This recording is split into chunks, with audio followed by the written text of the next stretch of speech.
Video content has been made available for information and educational purpose only. Unidirectional trade strategy is a copyright content of IFMC. Hello and welcome viewers. जैसे कि आप सब लोग देख रहे हैं, market के अंदर एक अच्छी तेज़ी हमारे को देखने को मिल रही है। मार्केट धीरे धीरे तेज़ ही होती जा रही है। जो शेयर्स हैं वो भी धीरे धीरे बढ़ते जा रहे हैं। इन्फोसिस की भी लास्ट टाइम हमने वीडियो बनाई थी जिसके अंदर हमने बताया था कि इन्फोसिस का बायबैक आ रहा है। वहाँ से भी इन्फोसिस तकरीबन 70-80 रुपये बढ़ गया है। तो जिन जिन लोगों ने बड़ी कंपनियों में पैसे लगाए हैं उनको अच्छी कमाई मिल रही है।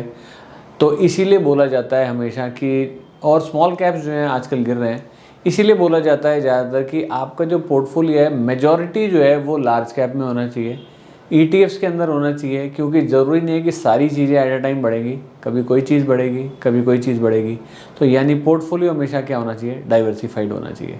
आज हमारे पास एक रिक्वेस्ट आई है एक स्टूडेंट की हमारे, वो कह रहे हैं कि मुझे ऑप्शन के लिए, बाइंग के लिए सर कोई स्ट्रेटजी बताइए कि मैं कैसे ऑप्शन के अंदर बाइंग कर सकता हूँ, कैसे मैं अपने पैसे को भी सेफ रख सकता हूँ। तो आज मैं आप सबके लिए एक स्ट्रेटजी लेके आया हूँ जो ऑप्शन बाइंग की हो सकती है।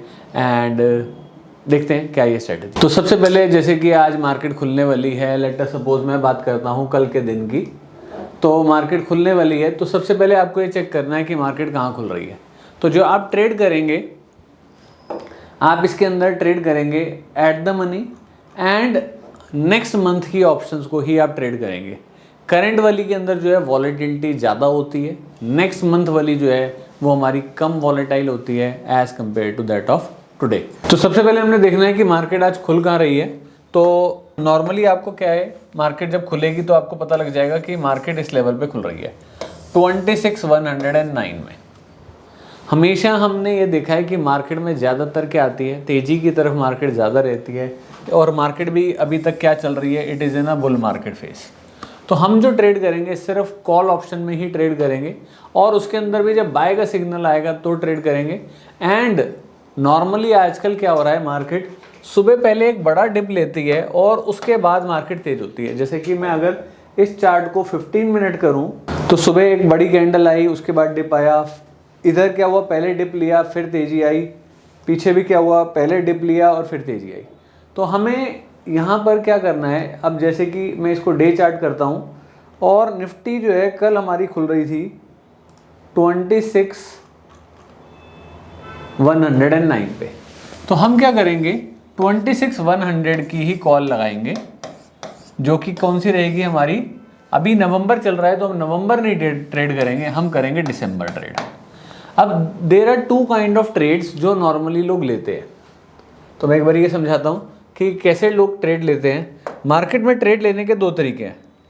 एक कि जो ट्रेंड है हम उसको राइड करें, यानी ये क्या है, ये हमारा ट्रेंड है।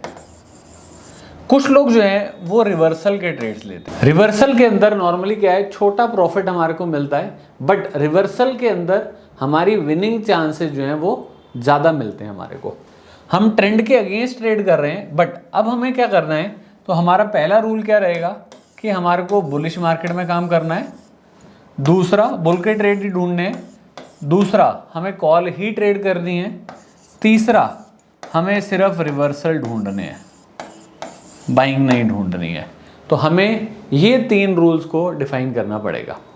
अब इसके लिए मार्केट जब खुलेगी, चौथा हम कह रहे हैं कि मार्केट अगर खुल रही है 26,100 तो हम काम करेंगे एट द मनी में। पांचवा रूल हम यहाँ डिफाइन कर दे रहे हैं कि हम जो ट्रेड लेंगे वो लेंगे on the basis of RSI based strategy. जब RSI के अंदर रिवर्सल आएगा तो हम उसके अंदर ट्रेड करेंगे। RSI एक ऐसा इंडिकेटर है जो मूव करता है नॉर्मली 70 एंड 30 के बीच में। तो जब हमारी RSI 30 के नीचे से रिवर्सल होएगी या हमारे को चार्ट पे ऑप्शन के अंदर रिवर्सल का सिग्नल मिलेगा तो हम उसके अंदर ट्रेड करेंगे। And it would B only a buying trade. हम सेलिंग बेस्ड कोई स्ट्रेटजी नहीं यूज़ कर रहे हैं, सिर्फ बाइंग बेस्ड स्ट्रेटजी ही यूज़ कर रहे हैं। पैसे मैं मान रहा हूँ थोड़े से ज़्यादा लगेंगे क्योंकि हम मंथली ऑप्शन में ट्रेड कर रहे हैं, but it would be much safer as compare to that of weekly options. और हम मंथली में काम कर रहे हैं तो वैसे भी सेफ है। तो we would be trading the next monthly option. तो ये हमारे जो हैं कुछ रूल्स इसके अंदर रहेंगे। तो चलिए अब चार्ट पे चलते हैं। तो यहाँ पर अब मैं क्या करता हूँ, सबसे पहले जब हम ट्रेड कर रहे होंगे तो हम एट द मनी खोलेंगे मार्केट जहाँ पर है। तो मैं यहाँ इंडिकेटर्स में जाता हूँ एंड निफ्टी में जाता हूँ। यहाँ मैं ऑप्शन सेलेक्ट कर लेता हूँ, निफ्टी 50 कर लेता हूँ एंड यहाँ पर मैं नवंबर नहीं ट्रेड करूँगा। I would be trading 30th of December, 30th of December करूँगा। यहाँ पर मैं 26,100 की कॉल, 26,100 की कॉल को मैं 5 मिनट चार्ट पे लगाऊंगा। अब अगर मैं इस ऑप्शन की बात करूं तो ये ऑप्शन दिन के अंदर 470 से 550 रुपये तक, 550 से वापस ये नीचे आ गई थी 470 तक, वापस ऊपर चली गई थी 540 तक, फिर नीचे आ गई थी, फिर ऊपर चली गई थी एंड फिर ये नीचे की तरफ आ गई थी। यानी दिन के अंदर ये 100 पॉइंट से ज़्यादा मूवमेंट नहीं करेगी, जिसके अंदर कल मार्केट के अंदर हमारे को अच्छी वॉलीटिलिटी देखने को मिली थी। अब यहाँ पर हम जाएंगे इंडिकेटर्स में जाएंगे और इंडिकेटर के अंदर आप सेलेक्ट करेंगे टेक्निकल्स। जैसे ही आप टेक्निकल सेलेक्ट करेंगे यहाँ पर एक और कॉलम आएगा स्ट्रेटजीज का। तो यहाँ पर हम स्ट्रेटजीज पे जाएंगे और यहाँ पर हम लगाएंगे RSI स्ट्रेटजी। जैसे ही मैं इसको प्लॉट करूँगा RSI के बेस पे जब बाय या सेल सिग्नल्स बनेंगे ये ऑटोमेटिकली चार्ट के अंदर हमारे को उसको मार्क करके दे देगा। अब अगर मैं पीछे चलूँ तो देखते हैं कब कब इसने हमारे को बाय या सेल के सिग्नल्स दिए थे। यहाँ पर एक बाय का सिग्नल दिया था, यहाँ पर एक सेल का दिया था, बट सेल का हमें नहीं कंसिडर करना है। यहाँ पर बाय का दिया था तो हमें सिर्फ बाय के सिग्नल्स ही इसके अंदर यूज़ करने हैं। तो जब जब हमारी RSI ओवरसोल्ड होएगी वहाँ पे हम रिवर्सल का ट्रेड बनाएंगे और उसके अंदर एक छोटा प्रॉफिट लेके निकल जाएंगे। तो RSI is one of the tool जो 70 एंड 30 के बीच में मूव करता है। इस स्ट्रेटजी को आप टेस्ट करना चाहें टेस्ट कर सकते हैं, बैक टेस्ट करना चाहें बैक टेस्ट कर सकते हैं। नॉर्मली ओवरसोल्ड होने के बाद एक बाउंस मार्केट के अंदर बनता ही बनता है। ठीक है, जो भी ट्रेड लेंगे ऑप्शन में लेंगे, बाइंग बेस लेंगे, विद स्टॉप लॉस लेंगे। तो स्टॉप लॉस अगर आप रखना चाहें, क्योंकि हम ये देख रहे हैं कि यहाँ पर जो मूवमेंट है वो 100 पॉइंट की है, तो 10% के आसपास मैं ऑप्शन प्रीमियम का स्टॉप लॉस रख सकता हूँ। 10% ऑफ दी 100 पॉइंट की क्योंकि मूवमेंट है, तो जो नॉर्मली रेंज है उसका 10%, यानी 10 पॉइंट का ही मेरा सिर्फ स्टॉप लॉस रहेगा। और जब RSI का बाय सिग्नल आएगा, हो सकता है दिन में एक भी ना आए, हो सकता है किसी दिन ज़्यादा आए, तो मतलब जब हमारे को सिग्नल मिलेगा तो ही हम ट्रेड लेंगे। एंड क्योंकि बुल मार्केट में है तो बुल मार्केट का ही ट्रेड लेंगे और कॉल में ही लेंगे और एट द मनी में लेंगे और जो हमने रूल्स डिफाइन करे हैं उन सब रूल्स को यूज़ करके लेंगे। तो this is one of the good strategy. और इस तरह से अगर आप खुद अपनी कोई स्ट्रेटजी बनाना चाहें तो ऑप्शन बाइंग के चार्ट को लगाइए और उसको कंपेयर करिए with the Nifty chart and उसको देख के अगर आप चाहें तो आप अपनी भी कोई स्ट्रेटजी बना सकते हैं। तो जैसे कि हमने एक RSI बेस, तो इस तरह से रूल्स बना दीजिए और उन रूल्स को फॉलो करिए। 1:2 का टारगेट लेना है, 1:3 को करना है या 1:5 करना है, और उसको हम अगर हम चाहें तो हम ऑटोमेट भी कर सकते हैं।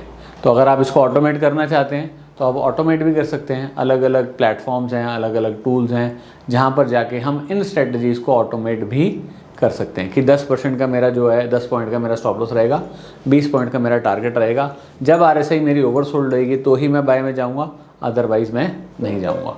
तो इस टाइप से भी आप चाहें तो स्ट्रेटजीज बना सकते हैं। तो चलिए अब चलते हैं इकोनॉमिक कैलेंडर में। ये जो है हमारा लास्ट वीक है मार्केट का और मंथली क्लोजिंग भी है और मार्केट के अंदर वॉलेटिलिटी भी थोड़ी हमारे को बढ़ेगी क्योंकि लास्ट वीक है। Expiry of all the contracts जो हैं वो इसके अंदर वीक में होने हैं एंड ट्यूसडे को ही हमारी एक्सपायरी है। पहले तो थर्सडे को होती थी, अब ट्यूसडे ही है।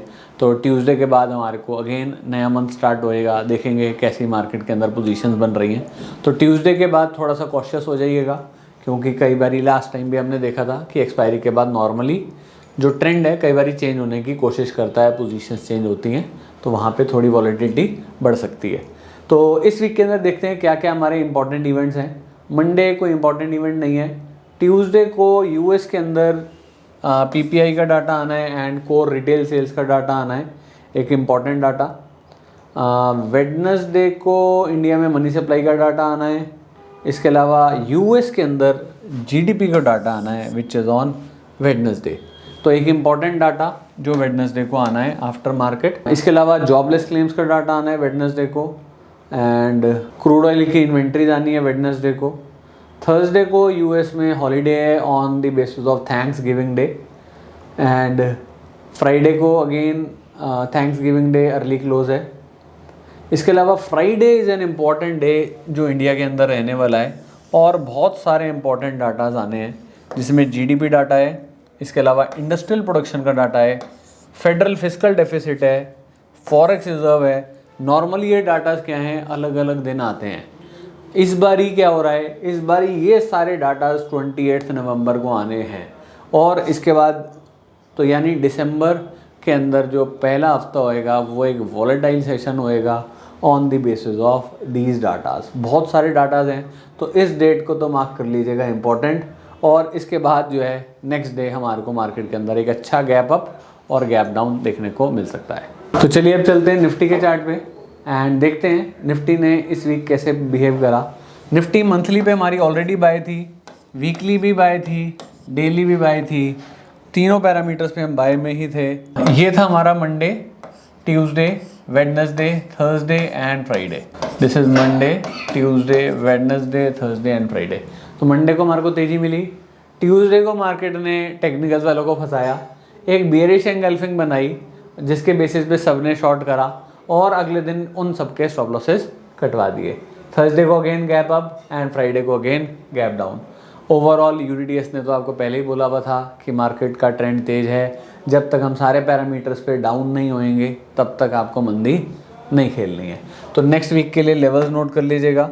नेक्स्ट वीक के जो हमारे लेवल्स हैं, मंथली अभी भी हम अप ही हैं विद अ लेवल ऑफ 24,620। बहुत नीचे लेवल आ रहा है मंथली, बट ये अब चेंज हो जाएगा after the month is closed. Weekly भी हम अप हैं विद अ लेवल ऑफ 25,503। तो यानी मार्केट की जो सपोर्ट है अब वीक वाली जो है ये हमारी जो है थोड़ी पास हो जाएगी, एंड नवंबर की भी जो हमारी सपोर्ट बनेगी समवेयर यहीं के आसपास ही बनेगी। डेली हमारा जो है कल डाउन हो गया है विद अ रेजिस्टेंस ऑफ 26,109। तो इन लेवल्स का ध्यान रखिएगा। और नेक्स्ट वीक जो है हमारी एक्सपायरी है, स्टॉक्स के अंदर अच्छी वॉलेटिलिटी देखने को मिलेगी, प्लस इंडेक्स में भी हमारे को वॉलेटिलिटी देखने को मिलेगी। और अगर हम यहाँ देखें तो पूरा महीना हमारा जो है ये तेज़ी की तरफ ही चला।